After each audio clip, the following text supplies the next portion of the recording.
How's it going? Welcome to another episode of I Am Zane Film Class. I am your host, Zane. Today we're gonna deep dive in something that could really elevate your film, and that is B-roll. All right, folks, now let's talk about B-roll. It's really like the secret sauce to adding some depth to your films. It's honestly like seasoning like a dish and just enhancing like the overall quality. Like, you ever seen a movie where someone is thinking about using a key to a safe with money, and then they're pending on whether they should like steal it? So you see a shot of them grasping the keys in their hands, and it just emphasizes the stress that they're in by like zooming up into their hands, and then you just see them as they're like feeling the keys. So your A-roll is the character, as you see like the master shot, you focusing on him, and then that B-roll would be focusing on his hands to emphasize the shot. The B-roll is really meant to help the A-roll. It's like pretty much the best supporting character for the A-roll. Just think of it like that. B-roll footage not only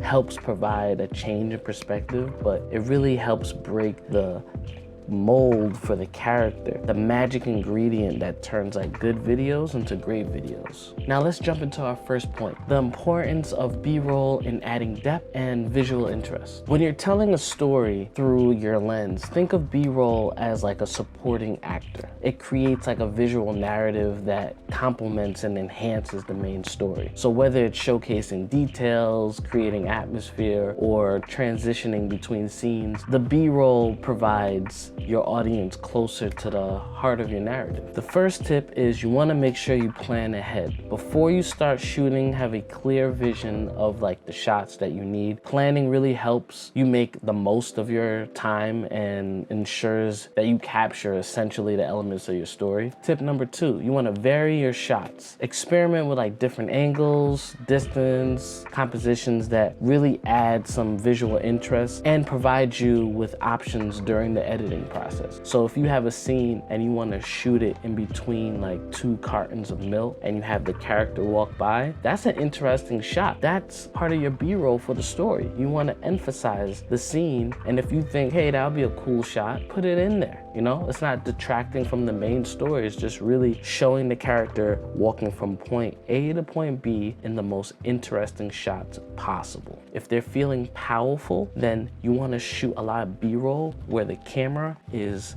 shooting them from below and it's angled upward. If it's a scene where they're walking to their death, maybe you'll have the camera at a really high angle looking down as they're walking. Tip number 3, you want to focus on details. Don't overlook the small details. They can be powerful storytelling elements, or they could be close-ups of the hands, objects, maybe textures that could really enhance the overall narrative. And there you have it. It's just as simple as that. I mean, not really simple, but you get the point. These are tips that really help build effective B-rolls. So you could use it, you can modify it. It's just that that's usually like the basis that I work off. Remember, B-roll is not just extra footage. It's an integral part of your storytelling toolkit. So be sure to use it wisely and effectively. Now, if you found these tips helpful, give us a thumbs up, hit the subscribe, and don't forget to ring that notification bell for more film tips. Until next time, keep rolling and creating magic with your lens. Happy filmmaking, and I'll see y'all next week.